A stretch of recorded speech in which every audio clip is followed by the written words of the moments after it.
Sering kita temukan hari ini, yang memegang kekuasaan adalah juga pengusaha di bidang yang sama. Ketika mengambil kebijakan, kita tidak bisa membedakan. Ini sedang sebagai pengusaha untuk perusahaannya, atau ini dia sedang menjadi pemegang kekuasaan. Assalamualaikum warahmatullahi wabarakatuh. Sahabat Pena Ufuk, Alhamdulillah senang kita bisa bertemu kembali. Kali ini dengan banyaknya fenomena para pejabat yang rangkap jabatan ini menjadi sorotan akhir-akhir ini. Namun ini terjadi tidak hanya di bawah pemerintahan Presiden kita Prabowo Subianto, tapi juga terjadi sebelumnya di masa pemerintahan Pak Jokowi, dan saat itu salah satu yang paling vokal memberikan kritikan yang tajam adalah Fahri Hamzah. Dan di pemerintahan Pak Prabowo ini kita ketahui bahwa Fahri Hamzah adalah salah satu yang merangkap jabatan itu. Beliau salah satu yang menjadi wakil menteri dan juga menjadi komisaris salah satu bank nasional, dan itu menjadi sorotan. Belum lagi beberapa ketua partai, dan beberapa hari lalu para mahasiswa melakukan demonstrasi bahkan menggugat sampai ke MK terkait hal ini. Nah, bagaimana pandangan sosok Anies Baswedan dalam konteks pejabat publik itu merangkap jabatan, tidak hanya menduduki satu jabatan saja, tapi juga punya jabatan-jabatan lain di dalam pemerintahan. Nah, kita langsung dengarkan Anies Baswedan berikut ini. Kultur ya? Kultur apa yang harus dibangun? Kultur itu satu saja, kultur meritokrasi. Kita ingin merit system digunakan. Naik jenjang jabatan bukan karena anak, ponakan, atau saudara, tapi karena prinsip meritokrasi. Dan begitu juga di kepolisian meritokrasi, di TNI meritokrasi, di ASN meritokrasi, di organisasi. Begitu meritokrasi menjadi sistem, menjadi budaya, maka kita tahu yang menjadi pimpinan adalah orang-orang yang paling terseleksi di antara yang ada semua. Meritokrasi mengantarkan pada prestasi. Saya ulang, meritokrasi mengantarkan pada prestasi. Kita ingat, mengirimkan anak-anak pada lomba olimpiade dunia, dan anak-anak Indonesia hebat di sana. Kenapa? Karena mereka terpilih lewat meritokrasi. Mereka bukan anak-anak titipan, bukan karena anak pejabat lalu ikut olimpiade, karena mereka terbukti berprestasi ikut olimpiade. Indonesia bila menggunakan meritokrasi, maka prestasi akan muncul satu persatu dari negeri ini. Sering kita temukan hari ini, yang memegang kekuasaan adalah juga pengusaha di bidang yang sama. Ketika mengambil kebijakan, kita tidak bisa membedakan. Ini sedang sebagai pengusaha untuk perusahaannya, atau ini dia sedang menjadi pemegang kekuasaan. Kita harus bersihkan ini. Republik ini tidak boleh membiarkan ada konflik of interest di tingkat pimpinan-pimpinannya. Bahkan kita sering menemukan pejabat dengan begitu banyak tugas menempel pada satu orang. Dan itu meningkatkan inefisiensi dan potensi konflik of interest. Dan Bapak Ibu sekalian, kita tahu kalangan dunia usaha tidak menyukai praktek seperti ini. Mereka justru menginginkan adanya tata kelola yang benar, karena tata kelola yang benar itu menghasilkan kepastian, menghasilkan predictability, bisa diduga apa yang akan terjadi. Supaya tidak salah, kita dengarkan yang ini. Negara yang seperti ini akan kita saksikan tanpa konflik kepentingan. Misalnya, yang seperti ini tidak ada market player yang sekaligus regulator. Kalau pedagang, pedagang saja. Jangan pedagang sekaligus pejabat, sekaligus pembuat aturan. Apalagi membuat aturan yang terkait perdagangan yang dibuatnya. Dan juga tidak kemudian serba rangkap jabatan, apalagi rangkap jabatan yang bertumpuk-tumpuk. Juga memastikan meritokrasi berjalan dalam pemerintahan, bukan memberikan keistimewaan pada keluarga. Mas Anies, to the point saja, yang Anda maksud pejabat yang punya pejabat bertumpuk-tumpuk, itu siapa ya Mas? Jadi ini fenomena yang banyak terjadi, di mana Di negeri Wakanda kali itu. Negeri Wakanda. Mungkin pakai istilah Wakanda ya, jadi aman ya kita. Waduh, kalau baca wapres aja sudah takut, gimana kita orang biasa? Ya, jadi kita lihat kok kenyataannya bahwa ketika menjadi gubernur, menjadi wali kota, bupati, menteri, menko, dan punya latar belakang di bidang usaha, kita harus berhati-hati sekali di situ. Karena potensi konflik of interest itu tinggi. Jadi saya melihat misalnya di Indonesia ini penugasan ekstra yang diberikan. Banyak sekali.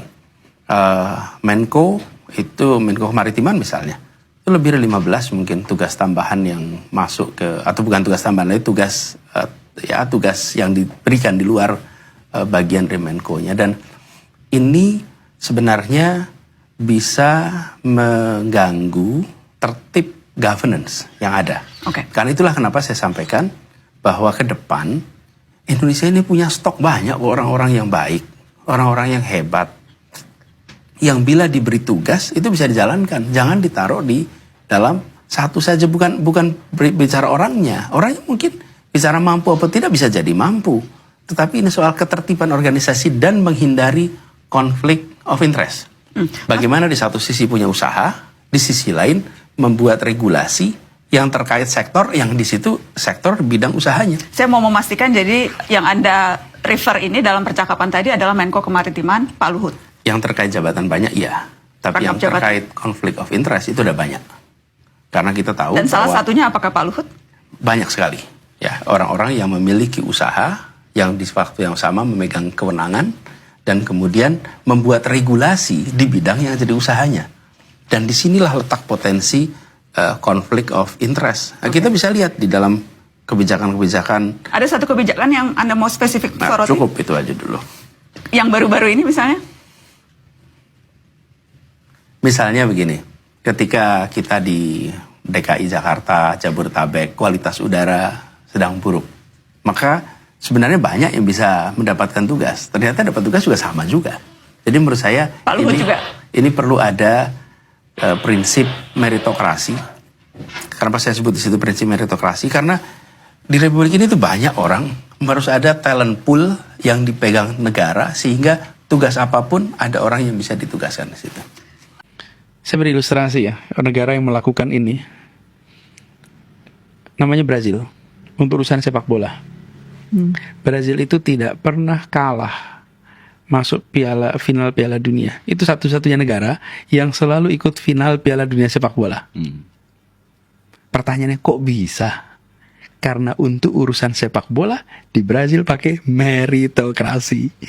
Anda mau anak siapapun, kalau Anda bisa main bola dengan baik, your opportunity is there. Gak ada titipan, gak ada hengki-pengki, pure merit. Sayangnya Brazil gak begitu di urusan yang lain. Okay? Apa mungkin Tapi, di situ justru penjelasannya, Mas? Mungkin meritokrasi jadi dalam tanda kutip lebih mudah dilakukan ketika kompetensinya tersebar cukup luas gitu kali ya. Jadi maksudnya sebagian besar atau cukup banyak orang Yang bisa bisa pass bersaing.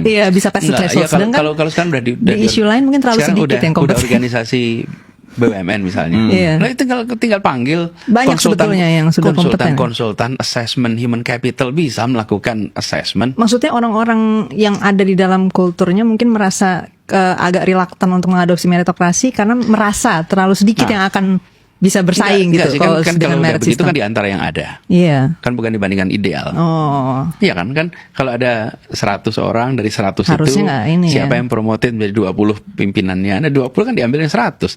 Tinggal Harusnya ambil lain assessor aja. human capital, dia akan bisa melakukan assessment A, B, C, D, F, G. Ini kalau ada kemauan bisa. Nah, masalah political will-nya itu. Nah itu dia. Political will. Nah ini harus mulainya dari mana? Dari top leadership, dari presiden, dari pimpinan tertinggi. Kenapa? Karena yang memegang posisi itu tuh nggak ada lebih tinggi lagi. Berarti ini pesan untuk Pak Prabowo ya. Begitu, itu Mas langsung ke Anies. bawah nih.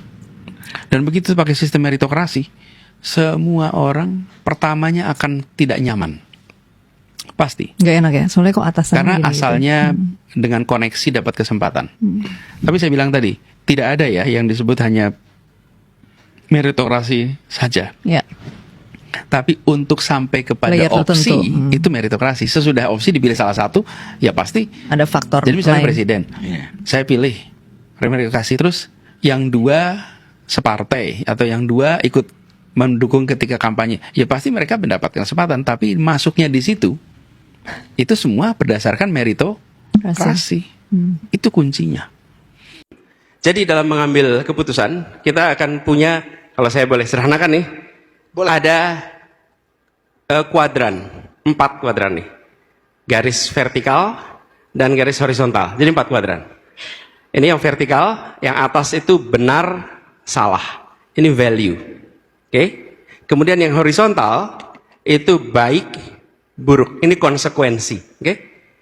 Kita seringkali hanya mau di satu kuadran, benar dan baik. Oke? Benar secara prinsip, baik secara konsekuensi. Dalam hidup, jangankan urus negara, suami istri aja kita akan ketemu dengan situasi nggak mungkin dalam satu kuadran itu saja, bukan? Jadi apa yang terjadi? Kita mungkin berada di kuadran kedua, mengerjakan yang benar tapi konsekuensinya tidak baik, atau tidak boleh adalah yang di kuadran bawah nih, sudah tidak benar, buruk pula konsekuensinya. Oke? That's life. Nah, yang baik dan benar nggak ada perdebatan. Tapi yang 2 kuadran yang diagonal ini, di situ letak judgment, dan di situ letak leadership, di situ letak pengalaman, di situ letak kemauan mengambil risiko, di situ letak kepemimpinan diuji. Oke? Nah, ketika baik dan benar saja pakai SOP, udah jadi itu pakai SOP. Kenapa? Karena baik dan benar. Nah, dalam kenyataannya tadi misalnya contoh, ketika harus berdialog dengan semua kalangan. Berdialog semua kalangan. Bahkan ketika bicara pendukung-pendukung itu semua spektrum. Yang diperhatikan biasanya hanya 1-2. Padahal spektrum pendukung itu banyak. Nah, ketika bertugas, apa yang dikerjakan? Bertugas bukan bergantung yang mendukung. Bertugas bekerja berdasarkan prinsip keadilan, kepentingan umum, akal sehat, sains, dan aturan perundangan. Itulah prinsip dalam mengambil keputusan. Dan itu yang kami gunakan. Nanti akan ketemu situasi. Harus ada aspirasi ABC untuk posisi menteri, untuk posisi kepala ini, kepala itu. Betul? Kita nanti akan ngadepin dilema tadi. Nah, dilema tadi itu dijelaskan, dikomunikasikan, dan dibuatkan kriteria sehingga bisa menjadi parameter pengambil keputusan yang predictable. Jadi, Miguel, kita tidak berada dalam situasi hanya ambil idealita aja. Kebanyakan dari kita maunya yang baik dan benar aja tuh. Padahal dalam hidup gak mungkin hanya baik dan benar.